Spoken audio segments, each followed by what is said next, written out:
السلام عليكم ورحمة الله وبركاته. الحمد لله رب العالمين، والصلاة والسلام على أشرف الأنبياء وإمام المرسلين نبينا محمد وعلى آله وأصحابه ومن اهتدى بهدي واتبع أثر إلى الدين. أما بعد، إخوة الإيمان، tumshukuru Allah subhanahu wa ta'ala aliyetufikisha katika 10 la mwisho la mwezi mtukufu wa Ramadhani, tukiwa tuko kwenye afya na uhai, na tunaendelea na ibada ya saumu ambayo wako wengi wameondoka katika dunia hawakuweza kumaliza, lakini wewe Mwenyezi Mungu Subhanahu wa Ta'ala akakupa taufiki ya kubaki katika qaidul haya mpaka ukafikia siku kama hii ya leo. Yataka mwanadamu kila anapopata neema ajaddid kumshukuru Mwenyezi Mungu Subhanahu wa Ta'ala, kusema alhamdulillah. Alhamdulillah kwamba Mwenyezi Mungu Subhanahu wa Ta'ala ametufikisha siku hii ya leo. Na ibada ya saumu kama alivyotueleza Allah Subhanahu wa Ta'ala, lengo lake ni kuwa mja aweze kufikia daraja ya taqwa. Ni wajibu kwetu sisi sote tujiulize swali kwamba hili lengo alilotaka Allah Subhanahu wa Ta'ala tumelikurubia kiasi gani? Kwa sababu lengo liko wazi kabisa. Kutiba alaykumus siyamu kama kutiba ala alladhina min qablikum la'allakum tattaqun. Na taqwa imetajwa katika Qur'ani zaidi ya mara 258 kwa sigha tofauti. Nayo ni hofu ya kumwogopa Allah Subhanahu wa Ta'ala na kuwa na raja na kutumia zile awamiri za Mwenyezi Mungu kuzitekeleza, na kuwa na qanaa na kuwa na maandalizi ya kuondoka katika hii dunia. Na katika njia ambayo ni nyepesi kabisa ya kuweza kufikia daraja ya taqwa ni kukithirisha mwanadamu kumtaja Allah Subhanahu wa Ta'ala. Ndio ibada nyepesi kabisa kati ya ibada zote ambazo zitakusaidia kufikia katika lengo la taqwa, ambayo ni nyepesi, ni mwanadamu kujifundisha ulimi wake saa zote kumtaja Allah Subhanahu wa Ta'ala, baina ya kumshukuru na kuleta istighfar na kumsabihi Allah Subhanahu wa Ta'ala. Kila anapokithirisha mwanadamu kumsabihi Mwenyezi Mungu Subhanahu wa Ta'ala, kusoma kitabu chake na kuzingatia, basi utafikia kwenye daraja ya taqwa. Na ukifikia kwenye daraja ya taqwa, ni maana kwamba hakuna jambo litakuwa zito kwako wewe ukifikia kwenye daraja ya taqwa. Mwenyezi Mungu Subhanahu wa Ta'ala anatueleza katika Qur'ani, وَمَنْ يَتَّقِ اللَّهَ يَجْعَلْ لَهُ مِنْ أَمْرِهِ يُسْرًا. Yule mwenye kuwa ana taqwa, Allah Subhanahu wa Ta'ala anamfanyia mapesi mambo yake. Zile mbio nyingi ambazo mwanadamu anakwenda katika hii dunia, namna ya kuweza kufaulu ni yeye kuwa na taqwa. Wattaqullaha la'allakum tuflihun. Kupeni Allah, kuweni na taqwa, huenda mkafaulu katika yale ambayo tunayahitaji katika dunia hii na akhera. Ukiwa na taqwa utakuwa umekusanya kufaulu ndani ya dunia na akhera. Na kwamba Allah Subhanahu wa Ta'ala amejalia taqwa ndio mi'yar au mizani ya kumsaidia mwanadamu kufuata uongofu. Ukiangalia mwanzo wa surati al-Baqara, tunaona Allah Subhanahu wa Ta'ala amefungamanisha hidayah kwa mwanadamu kupata hidayah kwamba hiki kitabu ambacho hakina shaka ndani yake, ambacho ni challenge kubwa amepewa mwanadamu na ni miujiza ya kuendelea mpaka qiyam saa, hudan lilmuttaqin, alif lam mim dhalika alkitabu la raiba fi. Kitabu chenyewe hakina shaka, lakini kitabu chenyewe ni mwongozo kwa nani? Nani atakayefaidika na kitabu hiki? Hudan lilmuttaqin, ni mwongozo kwa mtu ambaye ana takwa.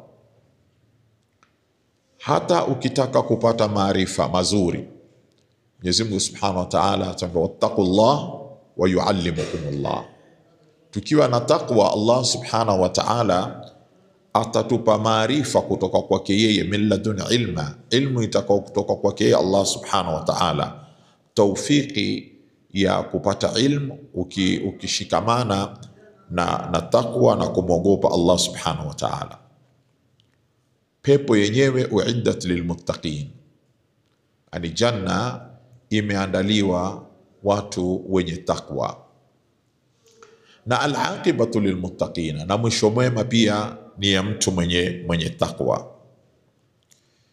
Katika yote hayo ambalo linampa mwanadamu moyo zaidi kufanya bidii kulifikia hili lengo ni kwamba Allah Subhanahu wa Ta'ala yuhibbul muttaqin. Allah Subhanahu wa Ta'ala tueleza katika Qur'ani, miongoni mwa watu wenye kupendwa na Mwenyezi Mungu Subhanahu wa Ta'ala ni mtu mwenye takwa. Inna Allaha yuhibbul muttaqin, Allah anawapenda watu wenye takwa. Sasa yatosha mwanadamu kwamba ukifikia kwenye daraja ya takwa utakuwa unapendwa na Allah Subhanahu wa Ta'ala. Na ukipendwa na Allah, kuna lipi ambalo wewe utalihitaji katika dunia hii usilipate na wewe unapendwa na Mwenyezi Mungu?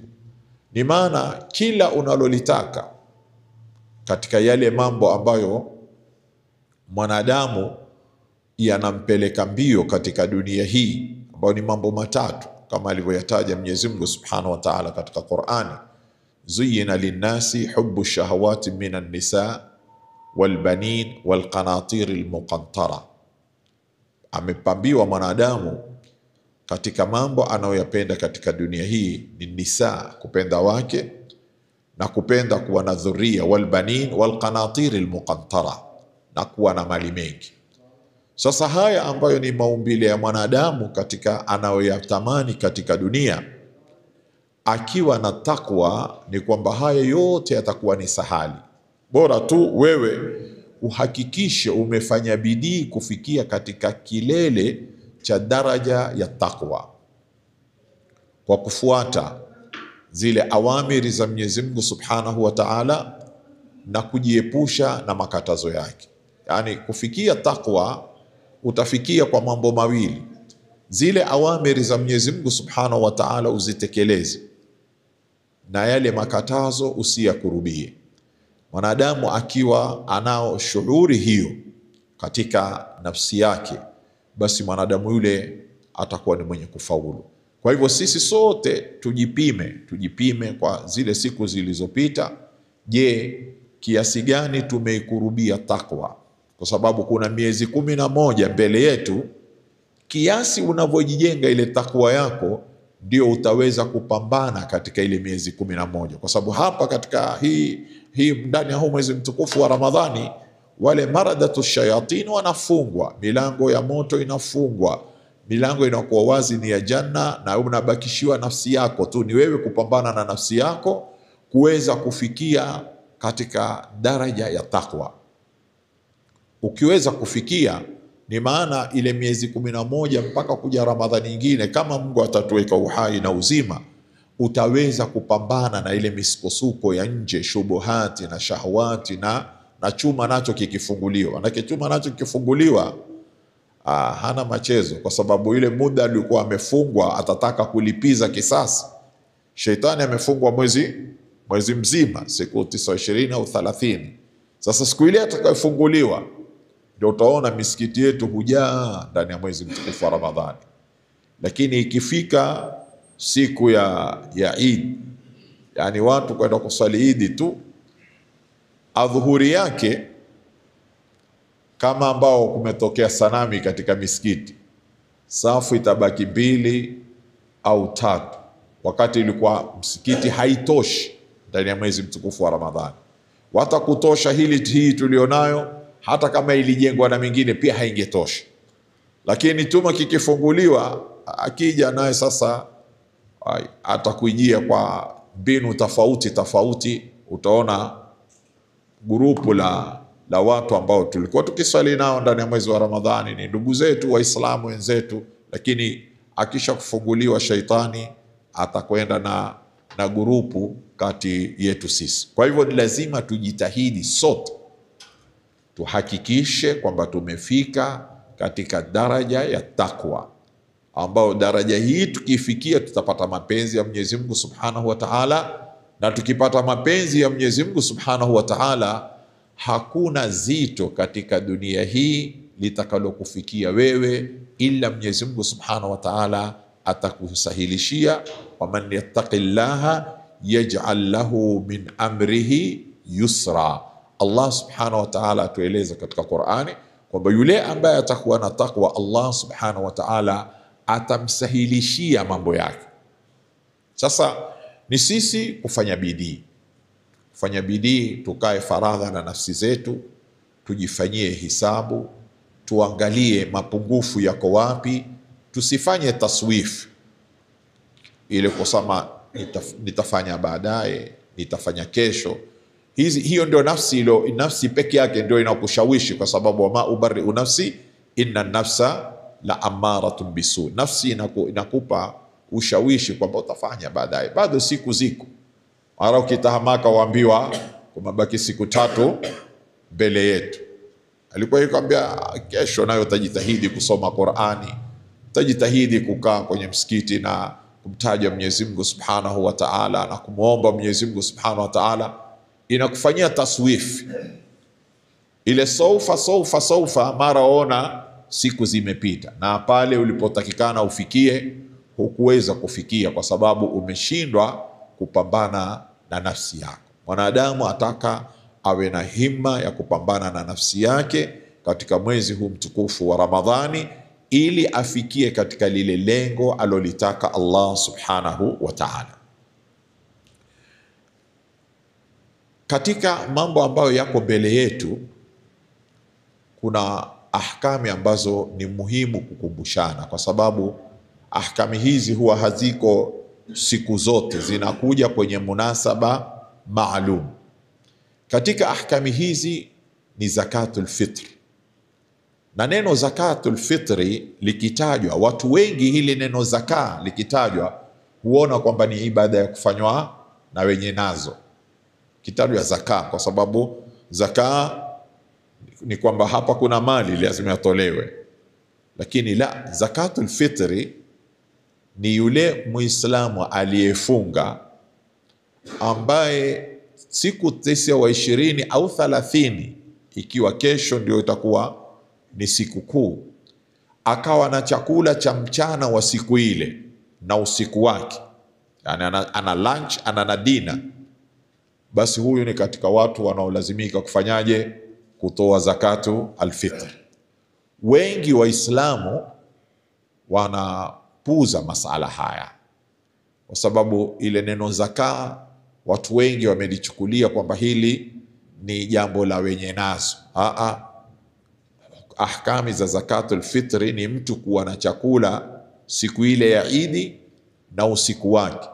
Basi wewe kabla ya kwenda kusali Idi yataka uwe umetoa zakatul fitri, na zakatul fitri hutolewa chakula kinachotumika katika sehemu ile ambayo uko, ambayo ni chakula cha kawaida kwa watu wale. Kila pahali kuna vyakula fulani huwa ndio common commodity ambayo inatumika kwa watu wale. Kuna sehemu mchele ndio main food yao, kuna sehemu nyingine unga ndio main food yao. Kwa hivyo wewe utajua kwamba hapa nilipo watu walioko sehemu hii ni chakula gani ambao kwao wanahesabu ni chakula, kwa sababu kwa watu wengine mchele si chakula kwao, yani aona kama ni bites, yani ni vile vya vitangulizi vya chakula, si chakula kwake. Hata ukampa sahani ngapi akala. Nilipata kisa siku moja, nilikwenda katika sehemu za Wabaluia kule, niliambiwa kusimamia semina upande ule wa kule. Sasa fikra yangu kwamba ni mtu natoka upande wa pwani, nikasema chakula kizuri ni kuwapikia pilau, biriani. Sasa siku ya kwanza tukaanza lunch, tukaanza na biriani. Takriban kila mtu kama mtu alikula sahani moja ya biriani peke yake. Ikifika saa 9 anambia shekhe, bwana tusikia njaa. Sasa hivi saa 1 tu lilopita mmekula. Akambia ile kweli bwana, sisi kweli kwetu sisi ile si chakula. Chakula kwenu nini? Chakula kwetu sisi ni ugali bwana, ile si chakula. Sasa mimi sikujua, na ni makosa pengine kibinadamu, nilighafilika kuwauliza nyinyi mapendelea jambo chakula aina gani.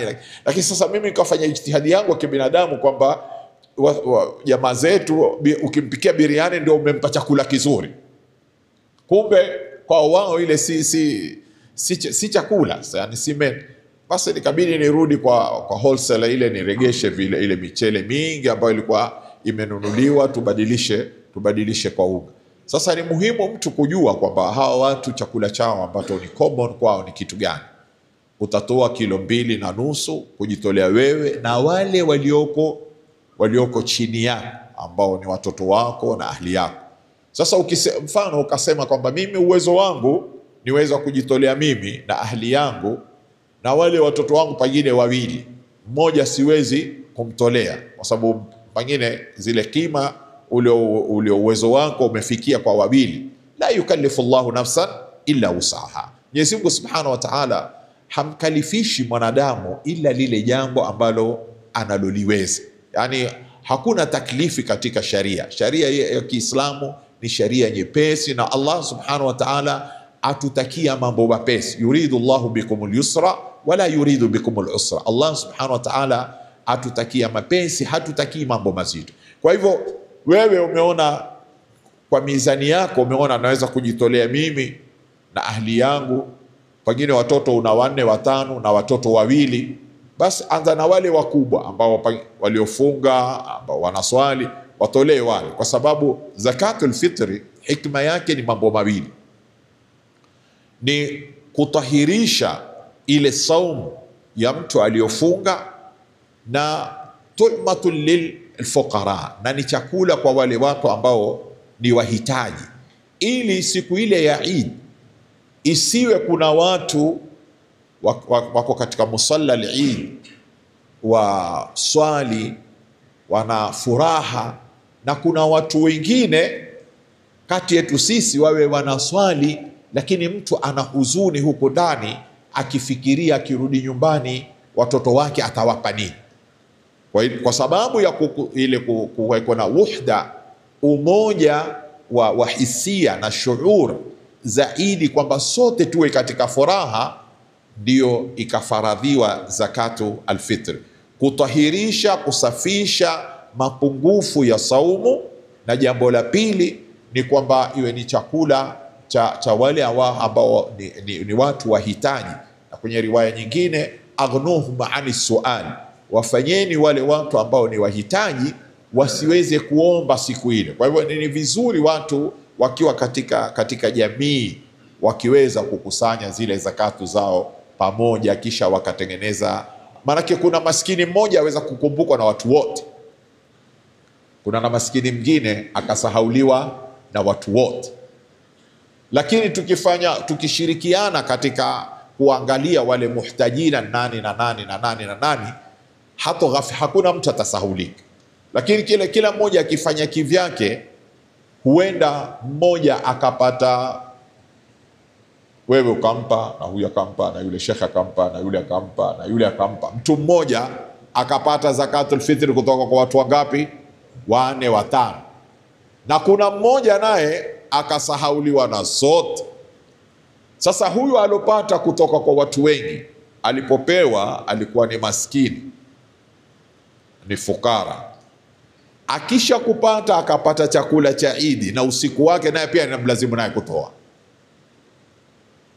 Kwa hivyo zakatul fitri inaendelea kupanuka zile daira ya wenye kutoa ili wa wenye kunufaika wawe ni wengi. Yule ambaye pengine amekumbukwa na watu wawili watatu akapelekewa, hafai kusema mimi mmeletewa. Umeletewa kisha zidi chakula chako cha mchana na usiku wake wa ile siku ya Eid, kilichobaki na wewe ataka ukitoe, na huo ndio ile ukhuwatul imani itakuwa imejengeka kisawasawa. Kwa maana wewe umehisi kwamba mimi nimepata cha ziada na kuna mwenzangu pengine ni jirani yangu anamjua jirani yake mwingine ambaye hakupata chochote. Sasa wewe ni wajibu wako pia umtizame na ule mwingine. Masala ya pili ni masala tunapotoka kwenda kwenye salatul Eid.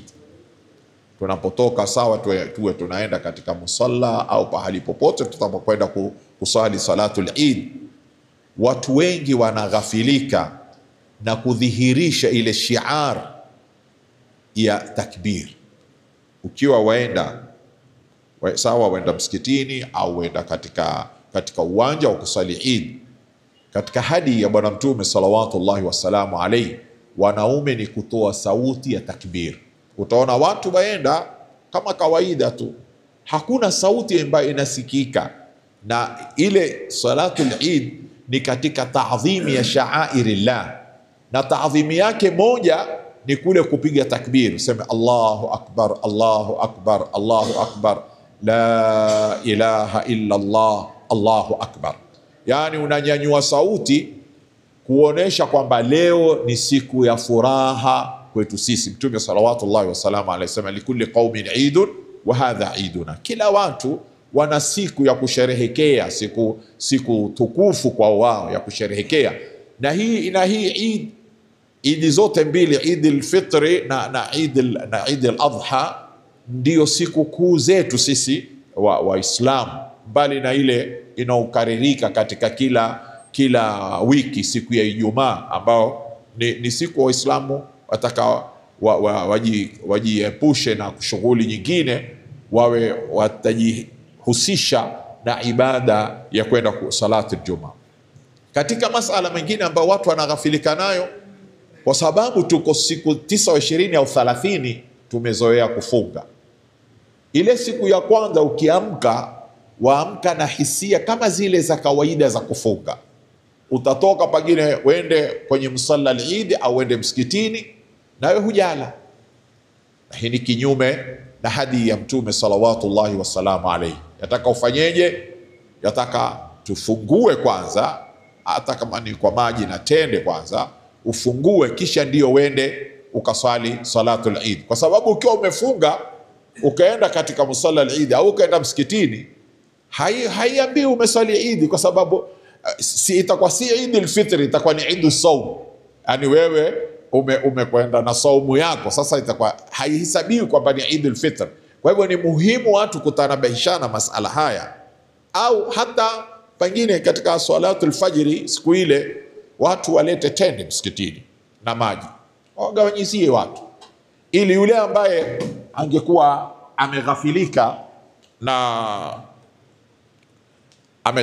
na hiyo na kwamba leo ni siku ni kufungua, atakuwa amepata sababu ya kuweza kufungua, kwa sababu watu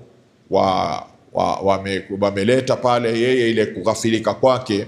Maana ile momentum ya kufunga siku ya kwanza na ya pili na ya tatu mara nyingi hubaki kwa mtu ambaye amefunga. Huona bado hata siku ile utaona wewe ukila huwezi kuhisi ladha ya kile chakula kama kawaida. Yani utaona kama kuna kitu kipya, kwa sababu mwili ulikuwa umezoea nini? Umezoea imsak, umezoea kufunga. Sasa ile changing siku ya kwanza inaleta athari kwako wewe. Bado unaona wewe wahisi kwamba bado ulikuwa uendelee na ibada ya saumu. Kwa hivyo ni vizuri sana watu kutanabahishana masala haya kwamba tufungue kabla ya kwenda kwenye salatu al-Eid. Na taban kumalizika kwa mwezi mtukufu wa Ramadhani sio kumalizika kwa ibada ya saumu. Kuna kufunga 6 Shawwal ambayo Mtume salawatullahi wasalamu alayhi yasema, man sama Ramadhana wa atba 6 min Shawwal fakaannama sama dahra, mwenye kufunga Ramadhani na akafuatilizisha siku 6 baada ya katika mwezi wa Shawwal, fakaannama sama dahra, ni kama mtu amefunga mwaka mzima. Kuna swali hapo? Time yes. Ha? Naam.